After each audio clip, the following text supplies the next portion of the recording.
ಏಕಕಾಲದಲ್ಲಿ ಕಿಡ್ನಿ ಮತ್ತು ಮೇದೋಚ್ಚಿರಕ ಗ್ರಂಥಿಯ ಯಶಸ್ವಿ ಕಸಿ ಡಾಕ್ಟರ್ ನವೀನ್ ಹೇಳಿಕೆ.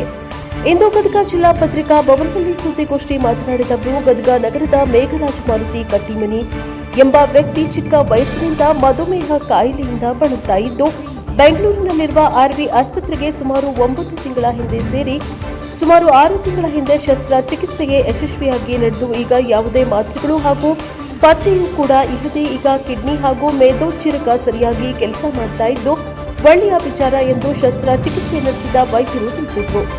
ಯಾರಾದರೂ ಈ ರೀತಿ ಕಾಯಿಲೆಯಿಂದ ಬಳಲ್ತಾ ಇದ್ರೆ ಬೆಂಗಳೂರಿನಲ್ಲಿರುವ ನಮ್ಮ ಆರ್ವಿ ಆಸ್ಪತ್ರೆಗೆ ಭೇಟಿ ನೀಡಿ ಎಂದು ಅವರು ತಿಳಿಸಿದರು. ಬ್ಯೂರೋ ರಿಪೋರ್ಟ್, ಕ್ಯಾಮರಾಮನ್ ಜಗದೀಶ್ ಜೊತೆ ಅಶೋಕ್ ಹೂಗಾರ್, NKS TV 4 ಗದಗ. ಅವ್ರಿಗೆ ಕಲ್ತ್ಬಿಟ್ಟು ಆಮೇಲೆ ಟ್ರಾನ್ಸ್ಪ್ಲಾಂಟ್ ಆದಾಗ ಟ್ರಾನ್ಸ್ಪ್ಲಾಂಟ್ ಎಲ್ಲ ಚೆನ್ನಾಗಾಯ್ತು. ಡಿಸ್ಚಾರ್ಜ್ ಆದ್ಮೇಲೆ ಅವರು ಆಪರೇಷನ್ ಗಿಂತ ಮುಂಚೆ ಬಿಪಿಗೆ ಒಂದು 5-6 ಔಷಧಿ ನಡೀತಾ ಇತ್ತು. ಇನ್ಸುಲಿನ್ ಡೋಸ್ ತುಂಬಾ ಜಾಸ್ತಿ ನಡೀತಾ ಇತ್ತು. ಔಷಧಿಗಳು ತುಂಬಾ ಇತ್ತು. ಡಯಾಲಿಸಿಸ್ ಇತ್ತು. ಇದೆಲ್ಲ ಆದ್ಮೇಲೆ ಫಸ್ಟ್ ಡಯಾಲಿಸಿಸ್ ಕಂಪ್ಲೀಟ್ಲಿ ನಿಂತೋಯ್ತು. ಡಯಾಲಿಸಿಸ್ ಅವಶ್ಯಕತೆ ಇಲ್ಲ. ಇನ್ಸುಲಿನ್ ಕಂಪ್ಲೀಟ್ಲಿ ನಿಂತೋಗಿದೆ. ಬಿಪಿ ಔಷಧಿ ಕಂಪ್ಲೀಟ್ಲಿ ನಿಂತೋಗಿದೆ. So back to normal life ಬಂದಿದ್ದಾರೆ. ಬಿಕಾಸ್ ಎರಡು ಗ್ರಾಫ್ ಫಂಕ್ಷನ್ ಚೆನ್ನಾಗಿ ಆಗ್ತಾ ಇದೆ. ಸೊ ಇದರಲ್ಲೇ ಕಾಯಿಲೆ ಪ್ಯಾನ್ಕ್ರಿಯಾಸ್ ಇದ್ರದ್ರಿಂದ 2 ಟ್ರಾನ್ಸ್ಪ್ಲಾಂಟ್ ಮಾಡಬೇಕಾಗುತ್ತೆ, ಪ್ಯಾನ್ಕ್ರಿಯಾಸ್ ಮತ್ತೆ ಕಿಡ್ನಿ. ಸೊ ಚೆನ್ನಾಗಿ ಟ್ರಾನ್ಸ್ಪ್ಲಾಂಟ್ ಆಗಿದೆ and is back to his normal lifestyle. So ನಮಗೂ ಇದನ್ನ ನೋಡಿ ಸಂತೋಷ ಆಗುತ್ತೆ, ಖುಷಿ ಆಗುತ್ತೆ. ಅಂಡ್ ಜನರಿಗೆ ಗೊತ್ತಿರಬೇಕು, ಈ ತರ ನಾವು ಕೇಳಿರ್ಬೇಕು ಲಿವರು ಕಿಡ್ನಿ ಅಷ್ಟೇ ಕೇಳಿರ್ತೀವಿ. ಬಟ್ ಪ್ಯಾನ್ಕ್ರಿಯಾಸ್ ಕಿಡ್ನಿ ಟ್ರಾನ್ಸ್ಪ್ಲಾಂಟ್ ಮಾಡುವ ಚಾನ್ಸ್ ಇದೆ, ಸಕ್ಸಸ್ಫುಲಿ ಮಾಡಬಹುದು ಅಂತ ಹೇಳಿ ತಿಳಿಸಕ್ಕೆ ಮಾಡ್ತಾ ಇದ್ದೀವಿ.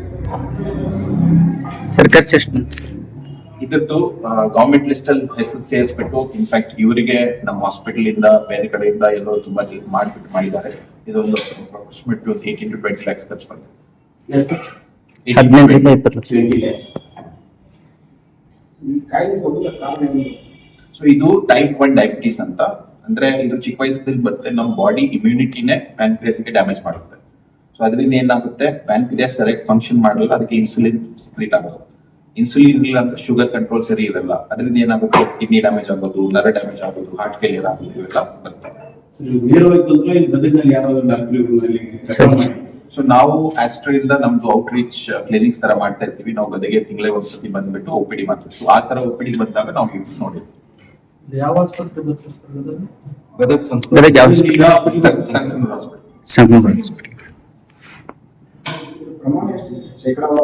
ಪ್ರತಿ ತಿಂಗಳು ಮೊದಲನೇ ಶುಕ್ರವಾರಕ್ಕೆ ಗೊತ್ತಾಗಿಲ್ಲ ಏನು ಶೇಕಡಾವಾರು ಪ್ರಮಾಣದಲ್ಲಿ ತಗೊಂಡ್ರೆ ಡಯಾಬಿಟೀಸ್ ಅಂತ ಹೇಳಿದ್ರೆ ನಾವು ಒಂದು 1 lakh ಅಲ್ಲಿ ಒಂದು 5-6 ಜನಕ್ಕೆ ಬರಬಹುದು. ಚಿಕ್ಕ ವಯಸ್ಸಿಂದ ಇನ್ಸುಲಿನ್ ಎಲ್ಲ ಚೆನ್ನಾಗಿ ಟ್ರೀಟ್ಮೆಂಟ್ ಕೊಟ್ರೆ ಆಮೇಲೆ ಕಿಡ್ನಿ ಡ್ಯಾಮೇಜ್ ಬರಲ್ಲ. ಬಟ್ ಬರ್ತಾ 15 ವಯಸ್ಸಲ್ಲಿ ಬೇರೆ ಆರ್ಗನ್ ಫೇಲಿಯರ್ ಬಂದ್ಬಿಡುತ್ತೆ ಕಿಡ್ನಿ ಡ್ಯಾಮೇಜ್ ಬಂದಾಗ. ಸೊ ಡಯಾಬಿಟೀಸ್ ಅಲ್ಲಿ 2 ಟೈಪ್ ಇರುತ್ತೆ. ಒಂದು ಟೈಪ್ 1 ಅಂತ, ಇನ್ನೊಂದು ಟೈಪ್ 2. ನಾವು ಮಾಮೂಲಿ ಜನರಲ್ ನೋಡೋದು ದೊಡ್ಡ ವಯಸ್ಸಲ್ಲಿ ಬರೋದು ಅದೆಲ್ಲ ಟೈಪ್ 2. ಇದು ಅದಕ್ಕೆ ಮಾಡಕ್ಕಾಗಲ್ಲ. ಇದು ಟೈಪ್ 1 ಅಂತ ಬೇರೆ ಕಾಯಿಲೆ ಇರುತ್ತೆ, ಅವರಿಗೆ ಇದು ನಾವು ಮಾಡ್ತೀವಿ. ಪ್ರತಿ ತಿಂಗಳ ಯಾವ ಸೊ ಪ್ರತಿ ತಿಂಗಳ ಮೊದಲನೇ ಶುಕ್ರವಾರ ಅಲ್ಲಿ ಹೌದು ಮಧ್ಯಾಹ್ನ 3 ಗಂಟೆಗೆ ಪ್ರತಿ ಮೊದಲನೇ ಶುಕ್ರವಾರ. ಇಲ್ಲ, ಈ ತರ ಕಾಯಿಲೆ ಇದ್ದಾಗ ನಾವು ಪ್ಯಾನ್ಕ್ರಿಯಾಸ್ ಇದ್ದಿದ್ ಪ್ರಾಬ್ಲಮ್ ಪ್ಯಾನ್ಕ್ರಿಯಾಸ್ ಇಂದ. ಸೊ ಅದು ಹೊಸ ಪ್ಯಾನ್ಕ್ರಿಯಾಸ್ ಹಾಕಿದ್ಮೇಲೆ ಪ್ಯಾನ್ಕ್ರಿಯಾಸ್ ಫಂಕ್ಷನ್ ಸ್ಟಾರ್ಟ್ ಆದ್ಮೇಲೆ ಅದೆಲ್ಲ ನಾವು ರಿವರ್ಸ್ ಮಾಡಬಹುದು. ಎಲ್ಲರಿಗೂ ಆಗಲ್ಲ, ಅದೇ ಹೇಳ್ತಾ ಇದ್ದೀನಿ. ಅದು ಟೈಪ್ 1 ಅಂತ ಆ ತರ ಕಾಯಿಲೆ ಇದ್ದವರಿಗೆ ಈ ತರ ನಾವು ಟ್ರಾನ್ಸ್ಪ್ಲಾಂಟ್ ಮಾಡಬಹುದು. ಇವಾಗ ಬರ್ತಾ ಟೈಪ್ 2 ಡಯಾಬಿಟೀಸ್ ಅವ್ರು ಹೇಳ್ತಾ ಇದ್ರಲ್ಲ, ಇದು ಫ್ಯಾಟಿ ಲಿವರ್ ಎಲ್ಲ ಇಂದ ಬಂದ್ರೆ ಇವಾಗ ಎಲ್ಲ ಕಡೆ ನೋಡ್ತೀವಲ್ಲ, ಅವರಲ್ಲಿ ಪ್ಯಾನ್ಕ್ರಿಯಾಸ್ ಯಾಕೆ ಜಾಸ್ತಿ ತಗೊಳಕ್ ಆಗಲ್ಲ ಅಂದ್ರೆ ಇದು ಫ್ಯಾಟಿ ಲಿವರ್ ಫ್ಯಾಟಿ ಪ್ಯಾನ್ಕ್ರಿಯಾಸ್ ಇಂದ ಅದು ಪ್ಯಾನ್ಕ್ರಿಯಾಸ್ ತಗೊಳಕ್ ಆಗಲ್ಲ ಎಲ್ಲರೂ. ಅದಕ್ಕೆ ಆಪರೇಷನ್ ಅಪ್ರೂಪ ಪೇಷಂಟ್ಸ್ ಇದ್ದಾರೆ, ಅವ್ರಿಗೆ ಗೊತ್ತಿಲ್ಲ, ಒಂದು ಕರೆಕ್ಟ್ ಜಾಗ ರೀಚ್ ಆಗಲ್ಲ. ಮೂರನೇದು ಮೋಸ್ಟ್ ಇಂಪಾರ್ಟೆಂಟ್ ಏನಂದ್ರೆ ಅದು ಬಂದ್ರೂ ಸಿಗೋದ್ ಕಷ್ಟ. ಯಾಕಂದ್ರೆ ಎಲ್ಲರಿಗೂ ನೀವು ಹೇಳ್ದಂಗೆ ಇವಾಗ ಫ್ಯಾಟಿ ಲಿವರ್ ಆಗಿದೆ, ಪ್ಯಾನ್ಕ್ರಿಯಾಸ್ ಅಲ್ಲಿನೂ ಫ್ಯಾಟ್ ಇರುತ್ತೆ, ಅದು ಯಾರಿಗೂ ಹಾಕಕ್ಕಾಗಲ್ಲ. ಮತ್ತೆ ಟೈಪ್ 2 ಡಯಾಬಿಟೀಸ್ ಇವಾಗ BP ಎಲ್ಲ ಕಡಿಮೆ ಮಾಡಕ್ಕಾಗತ್ತಾ? ಇವರೆಲ್ಲ ಮೋಸ್ಟ್ಲಿ ಲೈಫ್ ಸ್ಟೈಲ್ ಡಿಸೀಸ್ ಮತ್ತೆ ಜೆನೆಟಿಕ್ ಡಿಸೀಸ್. ಇವಾಗ ಬಹಳ ಸಾಕಷ್ಟು ಮೆಡಿಸಿನ್ ಬಂದಿದೆ. ಇದು ಫ್ಯಾಟಿ ಲಿವರ್ ಹೋಯ್ತಂದ್ರೆ, ವೇಟ್ ಕಡಿಮೆ ಆಯ್ತಂದ್ರೆ ನಿಮ್ದು ಫ್ಯಾಟಿ ಲಿವರ್ ಮತ್ತೆ ಶುಗರ್ ಮತ್ತೆ BP ಸಾಕಷ್ಟು ಕಡಿಮೆ ಆಗುತ್ತೆ, ಕಂಟ್ರೋಲ್. ಮೆಡಿಸಿನ್ಸ್ ತುಂಬಾ ಡೌನ್ ಆಗುತ್ತೆ.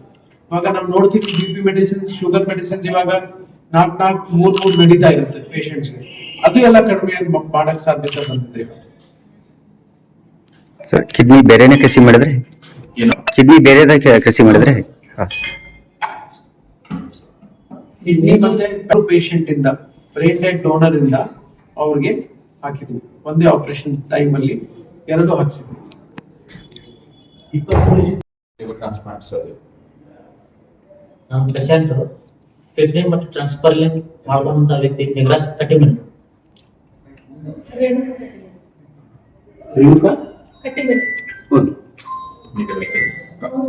ನಂದು ಕಿಡ್ನಿ ಮತ್ತು ಪ್ಯಾಂಕ್ರೆಸ್ ಟ್ರಾನ್ಸ್ಲೇಟ್ ಆಗಿ 6 ತಿಂಗಳು ಆಯ್ತು. ಜನವರಿ 28ಗೆ ನಂದು ಆಪರೇಷನ್ ಆಗಿ ಸಕ್ಸಸ್ ಆಗಿ ನಾನು ಚೆನ್ನಾಗಿದ್ದೀನಿ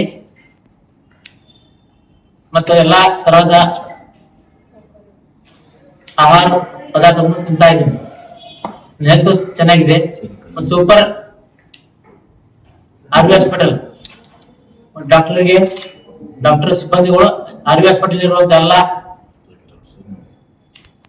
ವೈದ್ಯರಿಗೆ ಮತ್ತು ತುಂಬ ಹೃದಯ ಧನ್ಯವಾದಗಳು. R V hospital Bengaluru. ಮೇಘರಾಜ್ ಅವರಿಗೆ ನಾವು ಫಸ್ಟ್ ನೋಡಿರೋದು ಆಲ್ಮೋಸ್ಟ್ ಒಂದು 8 ತಿಂಗಳ ಹಿಂದೆ. ಅವರಿಗೆ ಟೈಪ್ 1 ಡಯಾಬಿಟೀಸ್ ಅಂತ ಹೇಳ್ತೀವಿ ಕಾಯಿಲೆ ಇದೆ. ಅಂದ್ರೆ ಬಾಡಿಯಿಂದ ಪ್ಯಾನ್ಕ್ರಿಯಾಸ್ ಇಂದ ಇನ್ಸುಲಿನ್ ಉತ್ಪಾದನೆ ಆಗಲ್ಲ. ಅದರಿಂದ ಏನಾಗುತ್ತೆ, ಒಂದು ಬ್ಲಡ್ ಶುಗರ್ ಕಂಟ್ರೋಲ್ ಸರಿ ಇರಲ್ಲ. ಬರ್ತಾ ಇದು ಚಿಕ್ಕ ವಯಸ್ಸಲ್ಲಿ ಬಂದಿತ್ತು. ಬರ್ತಾ ಏನಾಗುತ್ತೆ, ಅದರಿಂದ ಕಿಡ್ನಿ ಡ್ಯಾಮೇಜ್ ಆಗುತ್ತೆ, ನರಗಳು ಡ್ಯಾಮೇಜ್ ಆಗ್ತವೆ. ಮೇಘರಾಜ್ ನಾವು ಫಸ್ಟ್ ನೋಡಿದಾಗ ಕಿಡ್ನಿ ಡ್ಯಾಮೇಜ್ ಆಲ್ರೆಡಿ ಡಯಾಲಿಸಿಸ್ ನಡೀತಾ ಇತ್ತು. ಪುನಃ ಶುಗರ್ ಕಡಿಮೆ ಆಗೋದ್ರಿಂದ ಸ್ಟ್ರೋಕ್ ಬರೋದು, ಸೀಜರ್ ಬರೋದು ಎಲ್ಲ ಪ್ರಾಬ್ಲಮ್ಸ್ ಇತ್ತು. ಈ ಕಾಯಿಲೆ ಪ್ರಾಬ್ಲಮ್ ಏನಂತ ಹೇಳಿದ್ರೆ, ಶುಗರ್ ಕಡಿಮೆ ಅಂದ್ರೆ ಅವ್ರಿಗೆ ಗೊತ್ತಾಗಲ್ಲ. ಅದಕ್ಕೆ ತಕ್ಷಣ ಶುಗರ್ ಕಡಿಮೆ ಆಗ್ಬಿಟ್ಟು ಜ್ಞಾನ ತಪ್ಪಿಸಿ ಹೋಗಿ ಫಿಟ್ಸ್ ಆಗೋದು, ಆ ತರ ಆಗಿ ತುಂಬಾ ಸತಿ ಹಾಸ್ಪಿಟಲ್ ಹೋಗಿ ಅಡ್ಮಿಟ್ ಆಗುವ ಅವಶ್ಯಕತೆ ಇಲ್ಲ ಇತ್ತು. ಕಿಡ್ನಿ ಡಯಾಲಿಸಿಸ್ ಸ್ಟಾರ್ಟ್ ಆಗಿತ್ತು. ಆ ಸಿಚುವೇಶನ್ ಅಲ್ಲಿ ನಮ್ಮ ಹತ್ರ ಬಂದಾಗ ನಾವು ನೋಡ್ಬಿಟ್ಟು ಎಲ್ಲ ಟೆಸ್ಟ್ ಮಾಡಿದಾಗ ಅವಾಗ ಹಾರ್ಟ್ ಫಂಕ್ಷನಿಂಗ್ ತುಂಬಾ ವೀಕ್ ಇತ್ತು. ಬಿಕಾಸ್ ಡಯಾಲಿಸಿಸ್ ಕರೆಕ್ಟ್ ಆಗಿ ಆಗ್ತಾ ಇರಲಿಲ್ಲ.